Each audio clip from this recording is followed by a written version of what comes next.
prétend Donc, pas épuiser le sujet. donc si vous en êtes d'accord, on va demander à Christophe Carèche de nous présenter maintenant son rapport d'information dans son entièreté, Je vais être ce très qui nous rapide parce permettra que, effectivement en de fait, bon, le peut-être rapport, reprendre point par on a point parlé, un certain nombre de on a eu choses la discussion avec le ministre, en je ne vais pas grande revenir partie. sur Oui. tout cela. Simplement, il m'a paru qu'à l'occasion de la ratification de ce traité, il fallait qu'on se saisisse de la question de l'article 13.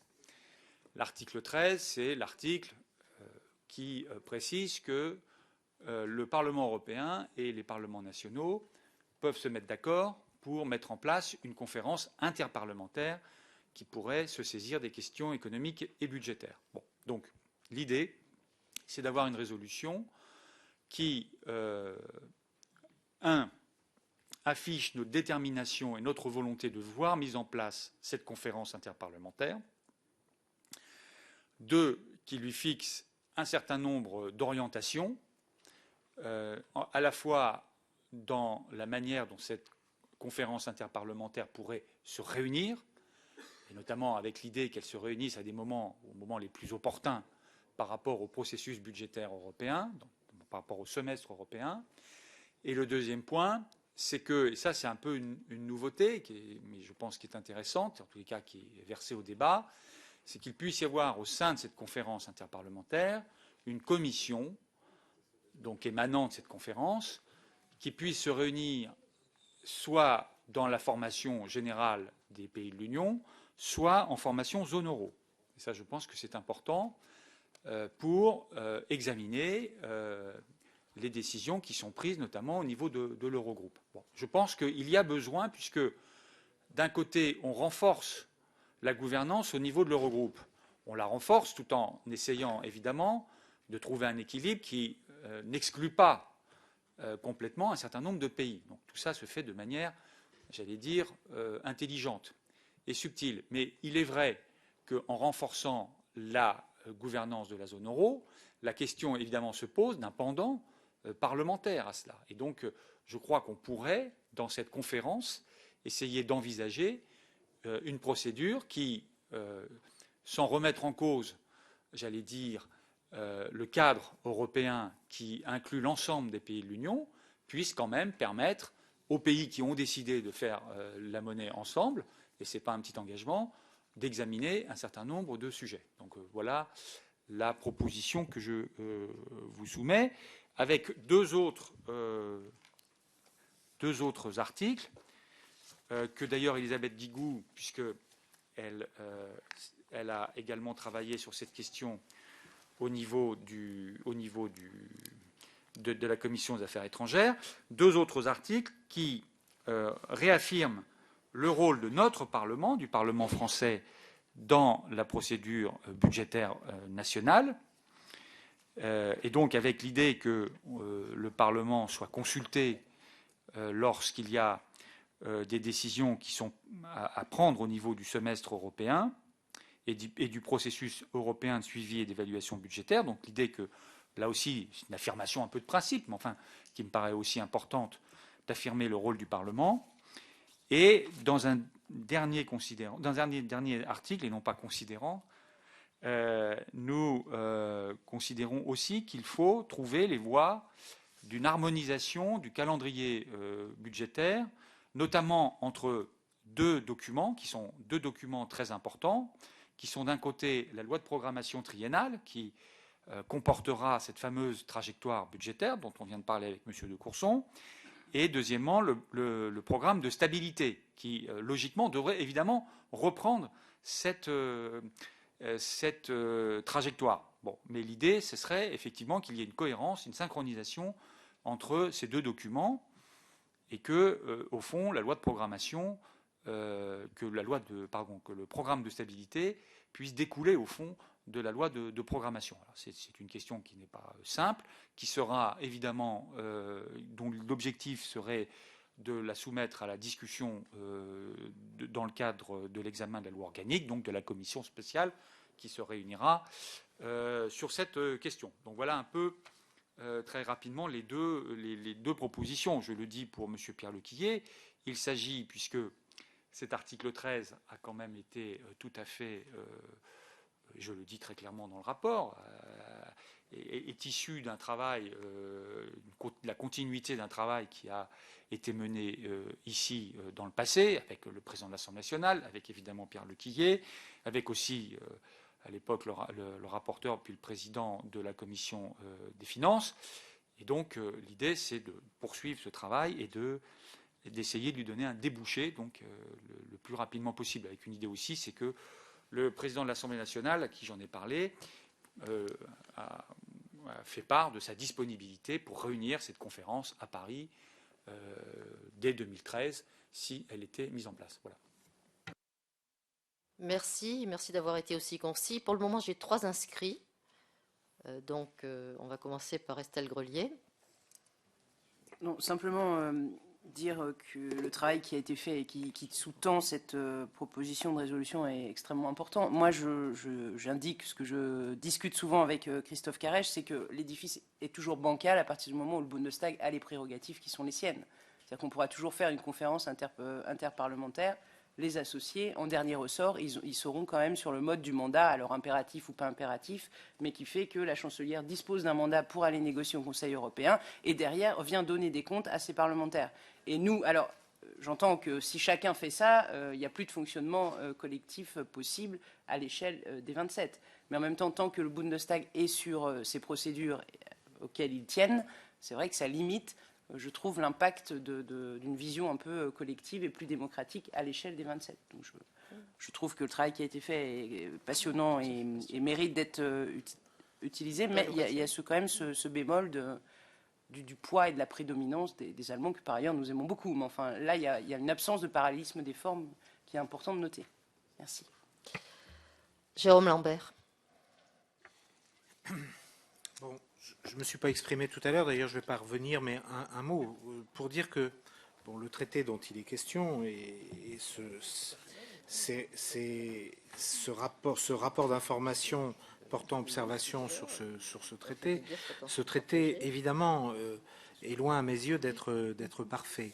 Mais ce que vient d'exposer Christophe rapidement montre à l'évidence que même si ce projet n'est pas exactement celui qu'un certain nombre d'entre nous auraient voulu qu'il soit, s'il avait été négocié en temps et en heure dans d'autres conditions, avec une autre volonté politique, ce projet peut ouvrir la porte et, à mon sens, doit ouvrir la porte à d'autres avancées.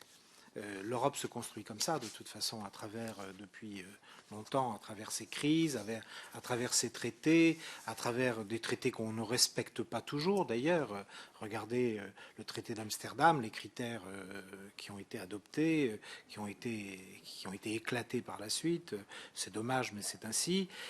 Aujourd'hui, on refait autre chose. À mon avis, le traité tel qu'on le fait, dans quelques mois, on constatera sans doute qu'il a des bienfaits et qu'il a aussi des choses qui ne nous conviennent pas et que sans doute à ce moment-là, on en rediscutera, comme on discute aujourd'hui de la BCE et qu'on voit que la BCE fait aujourd'hui des choses qui ne sont pas prévues dans le traité, dans les traités antérieurs. Donc voilà. Alors, ce que propose Christophe, enfin l'analyse qu'il tire de ce traité et de la proposition qui en découle, à mon sens, va tout à fait dans la bonne direction. Donc je ne peux que l'approuver, dire qu'effectivement un des enjeux majeurs aujourd'hui, je fais que paraphraser ce que les uns et les autres on pense et que plusieurs d'entre vous ont dit, mais qu'un enjeu majeur, c'est quand même la reconquête, on va dire démocratique, c'est-à-dire l'accès aux citoyens par un contrôle des citoyens des politiques qui sont conduites par l'Europe. Et ce contrôle, il passe bien entendu par le Parlement, par les parlementaires, parce que c'est ainsi qu'on fonctionne. Donc tout ce qui concourrait dans un avenir proche à créer cette nouvelle gouvernance, en tout cas à l'aménager différemment, eh bien, ne peut être qu'une excellente chose. Donc j'approuve pour ma part les propositions faites par notre collègue Christophe Caresche. Pierre Lequillier. Moi aussi, je voudrais dire, après Estelle, après Christophe, que je suis tout à fait d'accord D'autant que, comme l'a dit Christophe, et je le remercie de le souligner dans son rapport, c'est un travail que nous avons fait collectivement avec la Commission et avec la présidence de l'Assemblée nationale et du Bundestag. Il faut savoir que le Bundestag était réticent. Il était réticent pour des raisons, à mon avis, enfin, que j'éclaircirai tout à l'heure, probablement la composition de la Commission. Parce que, bon, ils ont 4 groupes qui n'ont pas les mêmes positions, etc. Alors que c'est vrai que chez nous, bon, là, c'est vrai que sur le traité, il y a une plus grande diversité, mais disons qu'il y avait une assez grande convergence de vues, et nous, on n'avait pas le problème du nombre. Mais ce à quoi ça correspond, c'est que lorsque il y a des problèmes budgétaires, il y a des discussions entre les gouvernements. Et tout le monde l'a dit, il faut qu'on récupère une force démocratique de contrôle des parlements. Et en plus, il y a l'augmentation très importante du rôle du Parlement européen. Donc l'idée était de faire une conférence interparlementaire dans laquelle d'ailleurs serait incluse soit le comité des budgets, essentiellement le comité des budgets, le président du comité du budget du Parlement européen, et qui permettent d'avoir des discussions, des échanges, et que ces échanges, ils n'existent pas seulement au niveau des gouvernements, mais qu'ils existent au niveau des parlements. Je voudrais dire aussi que ça a été un travail qui a été mené gauche et droite ensemble, et qu'on est arrivé à cette solution. Cela dit, elle pose des problèmes. Elle pose des problèmes de composition. C'est-à-dire, encore une fois, comme je vous le disais, par exemple, le président du Bundestag m'avait dit, mais moi, le problème chez moi, c'est que j'ai 4 groupes, et donc, il me faut 4 personnes. Donc, ça devient une conférence importante, parce que s'il y a 4 personnes multipliées par 28, puisqu'il y aura le Parlement européen, ça fait déjà quelque chose de beaucoup plus lourd. Et d'autre part, je suis très sensible à ce que disait Estelle Grelier tout à l'heure, mais je l'interpréterai plus dans le sens de ce qu'elle avait dit, me semble-t-il, c'est que je pense qu'on devrait peut-être réfléchir à imiter plus les Allemands. Et c'est une suggestion que je fais. Bon, évidemment, on en avait parlé. J'en avais parlé avec les fonctionnaires de la Commission. Et évidemment, on ne peut pas faire le même système où la chancelière, je ne sais pas si elle vient elle-même devant la Commission, je ne suis pas sûr. Mais en tout cas, le ministre des Finances vient devant la Commission, etc. Mais nous, on pourrait très bien envisager qu'avant chaque déplacement ou avant chaque réunion importante, le ministre des Affaires européennes ou éventuellement le ministre des Finances, mais peut-être dans une séance beaucoup plus, très rapide, avec des questions extrêmement ciblées, moins cartésiennes que celles que nous avons l'habitude d'organiser au niveau de l'Assemblée nationale, mais des questions-réponses extrêmement rapides et précises. Ça pourrait améliorer le contrôle de l'activité européenne. Et donc, je suis tout à fait d'accord aussi pour les deux rajouts qui ont été faits. Et peut-être, je donne un exemple concret, je suggère à la présidente, il me semble que de temps en temps, il y aurait une réunion un peu questions-réponses extrêmement rapide, ciblée sur un sommet, ça permettrait d'avoir un contrôle parlementaire beaucoup plus important. Voilà ce que je souhaitais dire. Je souhaitais dire aussi que nous avons travaillé dans l'entente entre la gauche et la droite. j'ai fait une petite objection à la rédaction de la résolution. Nous serions prêts à la voter dès lors que cette suggestion serait prise en compte. Parce que le considérant, je ne sais pas si j'ai besoin d'entrer dans les détails, on en a parlé avec le considérant numéro 3, évidemment, compte tenu de la discussion qu'on a eue tout à l'heure, on a bien vu que sur le pacte de croissance, qui entre nous n'a rien à voir avec le texte que nous avons, et d'ailleurs, je vais avoir, si j'ai bien compris, un rapport à faire sur le pacte de croissance avec M. Hamadi, je crois. Donc il sera bien temps d'en parler à ce moment-là. Et donc, je souhaite que la phrase qui dit que le pacte pour la croissance adopté par le Conseil européen constitue le socle, je suggère un amendement visant à le supprimer. Et à ce moment-là, nous serions d'accord pour le voter à l'unanimité, je pense. Monsieur Razi Hamadi, ensuite Monsieur Miard, et puis je me donnerai la parole. Oui.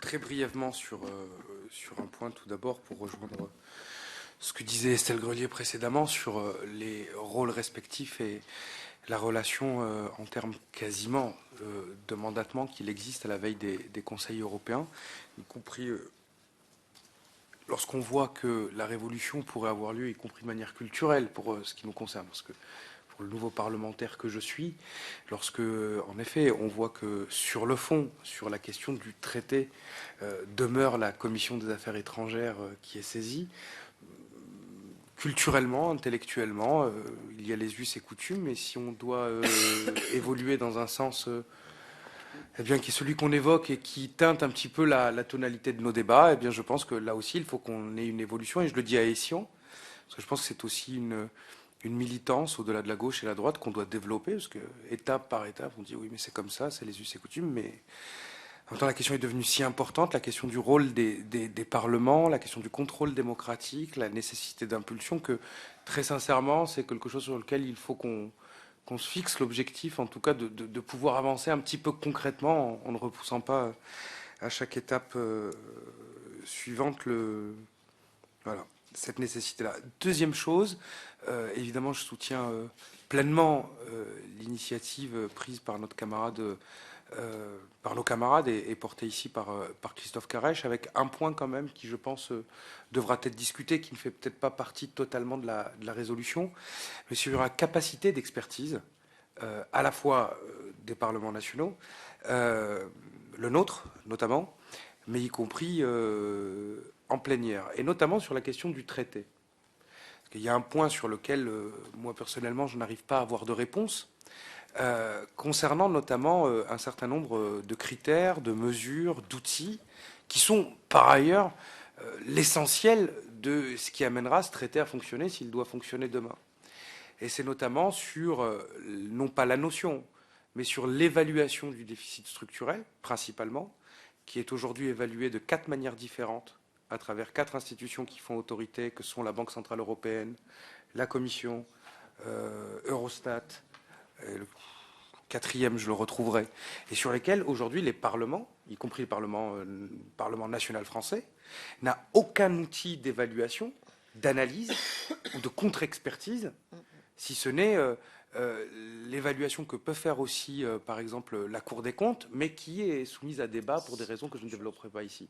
Donc, juste un mot pour terminer sur cet élément-là qui, me semble-t-il, est important, parce que lorsque des parlements sont dotés d'outils d'expertise, comme c'est le cas aux Pays-Bas, l'appréciation de ces critères mène tout de suite, de manière quasiment instantanée, à des conflits juridiques avec la Commission, et celui qui oppose les Pays-Bas à la Commission aujourd'hui date de 7 mois, voilà, sur l'évaluation même du déficit budgétaire. Merci, Monsieur Jacques Miard. Et moi, je suis admiratif de la dialectique casuistique de nos collègues socialistes, puisqu'ils nous disent, bon, l'article 13 va suppléer le manque de démocratie, mais la démocratie eût été de dire que c'est le Parlement qui décide du budget et pas des technocrates de Bruxelles. C'est ça la réalité. Car nous étions souverains et maintenant nous serons donneurs d'avis sans suite. C'est un statut que vous pouvez revendiquer, mais c'est ça la réalité. Ce Parlement devient un théâtre d'ombre. Il faut regarder les choses telles qu'elles sont. Et donc, ce n'est pas l'article 13 qui va suppléer, qui va pallier la perte de démocratie. Et j'entends dire qu'il faut qu'on fasse comme les Allemands, mais les Allemands, effectivement, ont dit dans un arrêt, et vous savez que la Bundesverfassungsgerichtshof l'a redit, c'est à la diète fédérale d'avoir le dernier mot. Eh bien, effectivement, si nous appliquons les décisions du Conseil constitutionnel, et que, puisqu'il l'a dit également en disant que le droit européen est inclus dans la Constitution, il faut que la Constitution française soit respectée et qu'à un moment on dise non et que nous ayons le dernier mot. Ça, c'est clair.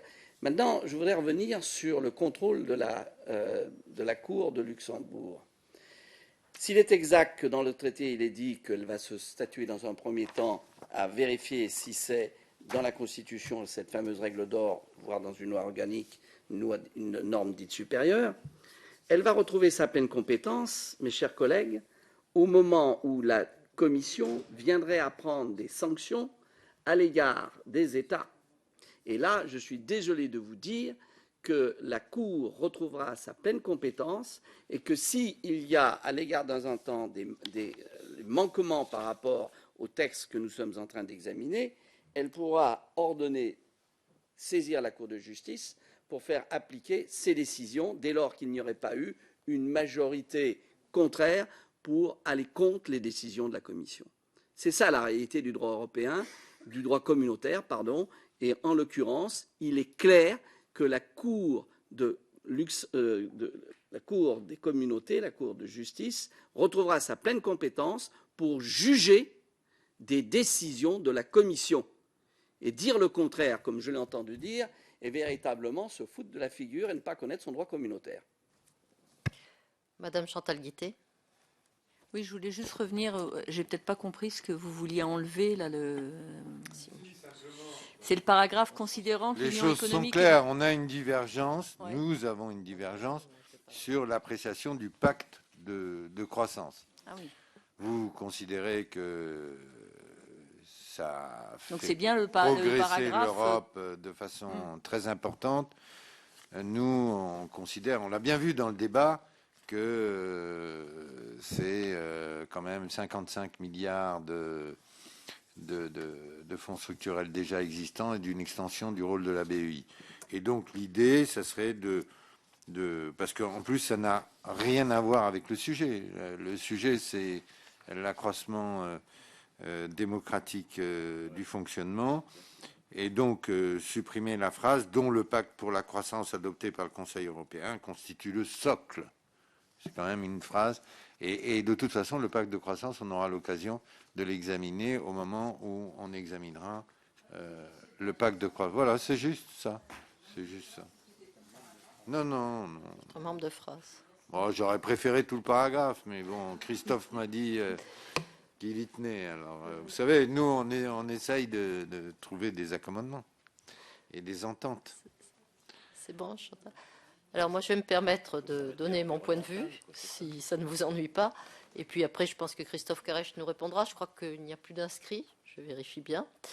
C'est qu'il me semble effectivement que ce document et cette proposition de résolution nous aide justement, quelles que soient nos divergences par ailleurs, on a entendu qu'elles étaient dans tous les camps, à affirmer quelque chose qui, moi, me paraît essentiel, mais vous l'avez bien entendu déjà plusieurs fois de ma bouche, qui est le contrôle démocratique que nous représentons, nous les parlements, parce que nous sommes les représentants des citoyens. Donc de ce point de vue-là, ça redonne et ça inscrit en plus dans la durée du travail précédent, dont Pierre Lequillier a été un des maîtres d'œuvre, me semble-t-il. Ça inscrit cette volonté, ça rassure peut-être, enfin, je l'espère, nos collègues du Parlement européen, parce que pour avoir été eurodéputé, il faut penser aussi que les parlementaires du Parlement européen ont toujours peur, ont toujours l'impression qu'ils vont être mangés par les parlements nationaux, si je puis me permettre cette métaphore. C'est normal et c'est dans tous les camps, et je sais que M. Miard a beaucoup d'appétit. Donc, c'est pas... Donc, il me semble que, cette résolution ouvre entre nous une progression plutôt de paix, hein, et de démonstration de la responsabilité partagée de la volonté parlementaire. Donc ça me semble quelque chose qui s'inscrit tout à fait dans ce qu'on est en train de débattre plus largement, mais qui donne effectivement une vision très parlementaire. Et donc moi j'approuve tout à fait la vision très parlementaire. Et bien entendu, pour la question des questions-réponses qu'on pourrait faire plus spécifiquement sur tel ou tel thème, avec quelque chose d'un peu plus rapide, nous étions en train d'y réfléchir, donc c'est bien de nous proposer quelque chose sur lequel on a commencé à travailler, et j'espère qu'on va y arriver très vite. Sauf Carèche. Bon, rapidement, il y a plusieurs sujets. Il y a un premier sujet quand même qui a été longuement évoqué, qui est celui de la place de notre Parlement dans la définition de la politique européenne du gouvernement et dans les prises de position de l'exécutif au niveau européen. Sur ce plan-là, et avec un parallélisme avec ce qui se passe au Bundestag. Sur ce plan-là, quand même, d'abord, il y a un contrôle parlementaire qui s'effectue sur le Parlement, sur l'exécutif. Par exemple, le Bundestag, vous le savez, vote, et c'est d'ailleurs à la demande, ça a été encore affirmé dans la décision de la Cour de Karlsruhe sur le MES, vote sur les engagements qui sont pris au niveau des fonds de soutien, FESF et MES. Bon.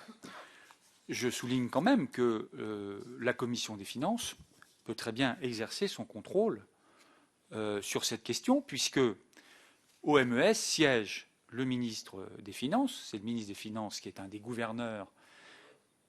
Pardon ? Il n'y a pas de vote, mais...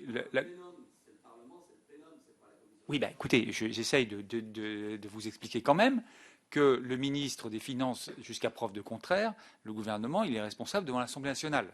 Bon, voilà. Donc, il est, bien sûr, donc on pourrait très bien imaginer, et j'espère que la Commission des Finances va le faire, qu'elle puisse effectivement convoquer le ministre des Finances pour lui demander des explications, au moins sur les fonds, les aides qui pourraient être données et les conditions dans lesquelles elles sont données par le MES. Bon, l'autre, et c'est ça que j'essaye d'introduire, l'autre dispositif qui nous permet de contrôler, c'est au moment où le gouvernement envoie à Bruxelles 2 documents qui sont très importants, qui sont le programme de stabilité et le programme national de réforme.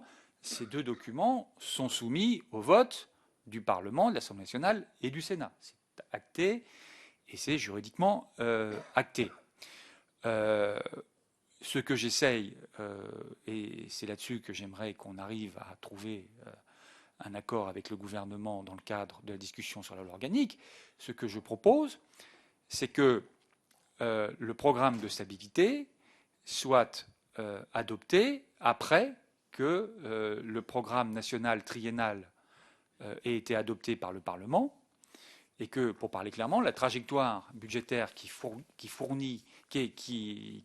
figure dans le programme triennal budgétaire soit la trajectoire budgétaire qui soit intégrée dans le programme de stabilité.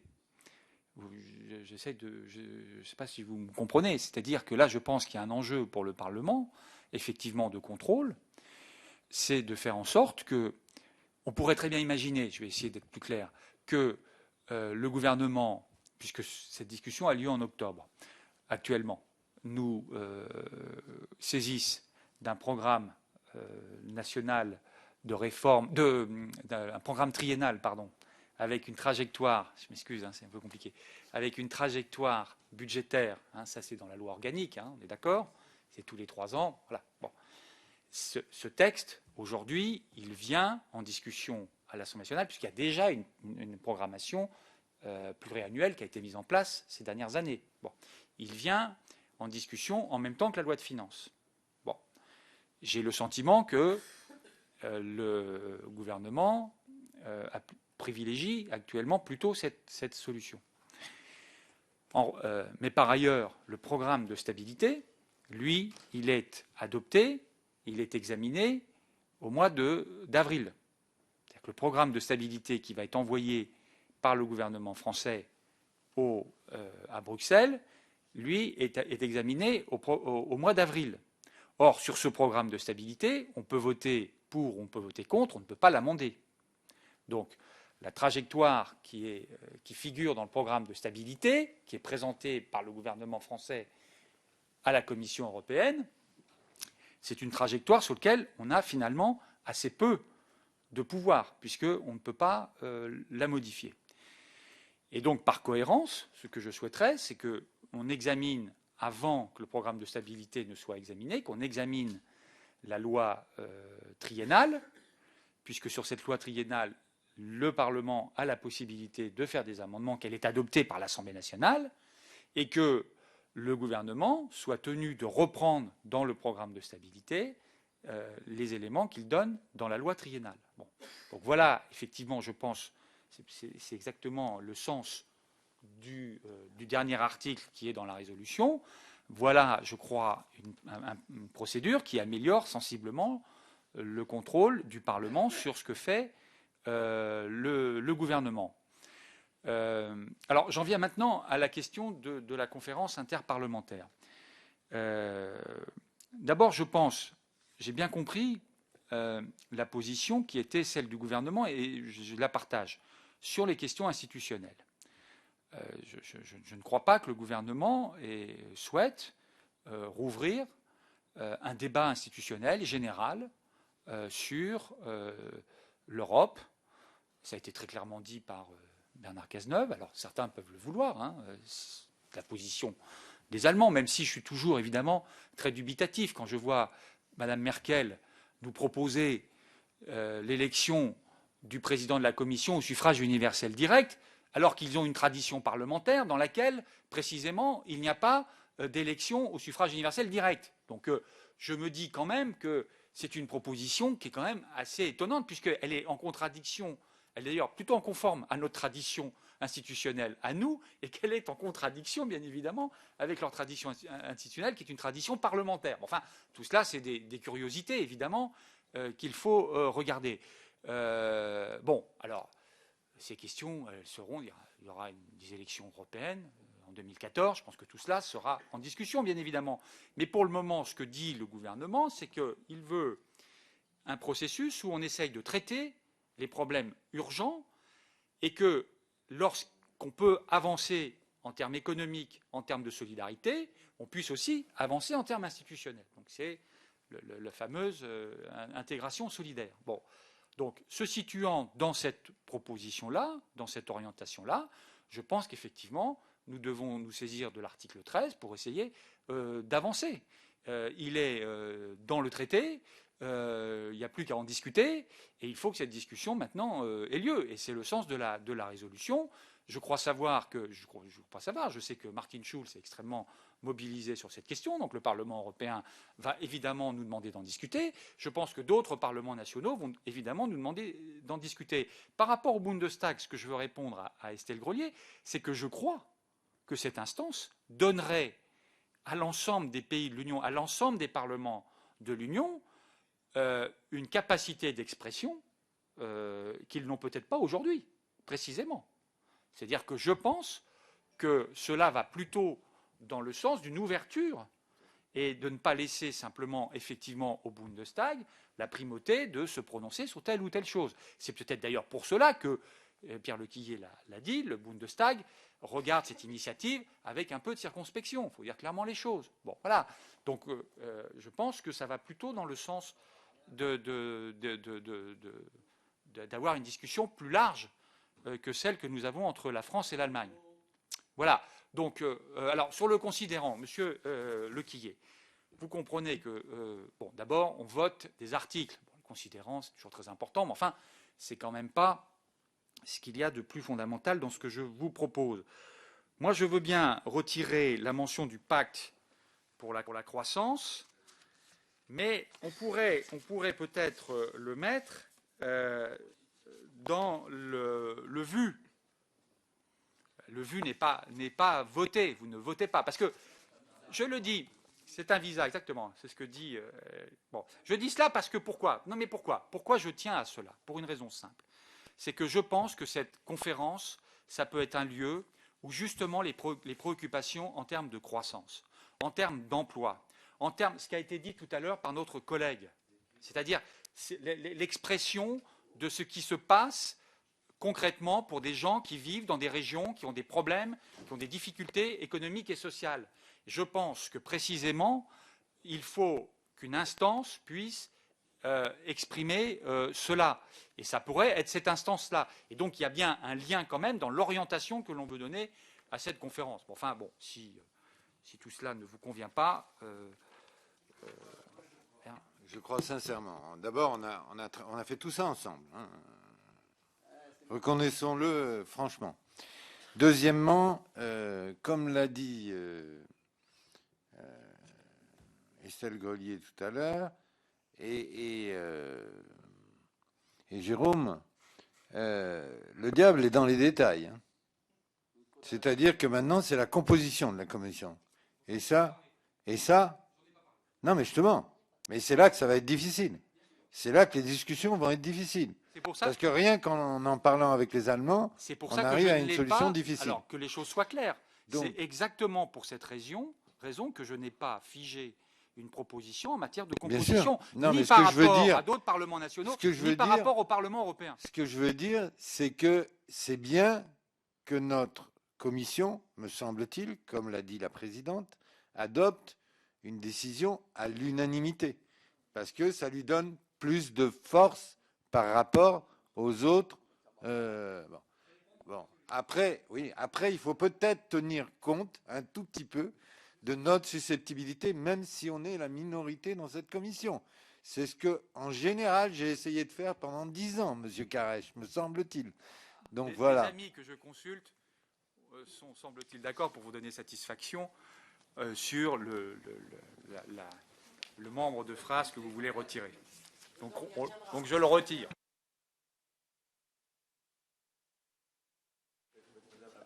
Alors, oui. Alors, donc, Monsieur Fromion rajoute. Oui, juste une seconde. Je connais beaucoup moins bien le sujet que tous ceux qui sont autour de la table, c'est bien évident. Mais la réalité, c'est que, bon, le pacte de croissance, il est ce qu'il est. Personne n'est assuré de l'effet qu'il va obtenir. Et donc, on risque de fonder une décision sur quelque chose qui n'ira pas vers les objectifs qui sont recherchés. Et on affaiblit le texte. Je crois que la volonté d'adopter ce texte à l'unanimité a été entendue et il me semble que nous avons toujours mais pour une règle il faut toujours une exception, Monsieur Miard. Donc on va dire à l'unanimité sauf une voix. Si vous en êtes d'accord, merci bien. Alors je vais vous garder quelques minutes de plus pour donc. Oui. Sur le texte avec la partie retirée. Oui. Simplement, je me permets de vous prendre encore quelques brèves minutes pour vous donner la nomination des rapporteurs. Donc, pour ce qui est donc Monsieur Fromion est co-rapporteur sur l'avenir de l'Europe de la défense avec Monsieur Pueyo qui était déjà nommé. Madame Marietta Caramanli et Monsieur Rudy Sall sur le financement européen du cinéma. Madame Marietta Caramanli et Monsieur Charles de la Verpillière sur la politique européenne en matière d'asile et d'immigration. Madame Nathalie Chaban et Monsieur Gilles Savary, membres du groupe de travail conjoint avec la Commission des affaires économiques sur l'avenir de la politique agricole commune, où il y a déjà Monsieur Hervé Guémard, moi-même, Monsieur Philippe Armand-Martin et Jean-Luc Bleven. Monsieur Christophe Carèche sur le projet de loi de ratification du traité sur la stabilité, la coordination et la gouvernance et sur le projet de loi organique relatif à la programmation et à la gouvernance des finances publiques. Madame Audrey Linkenheld, excusez-moi, et Monsieur Jacques Mar sur les brevets sur le brevet unitaire européen. Et Madame Estelle Grelier et Monsieur Jean-Louis Mégas, membres du groupe de travail sur la réforme de la politique commune de la pêche, Madame Annick Girardin et Monsieur Didier Quentin étant déjà nommés. Voilà. Merci de votre patience. Je crois que nous avons tous bien mérité un tout petit moment de repos.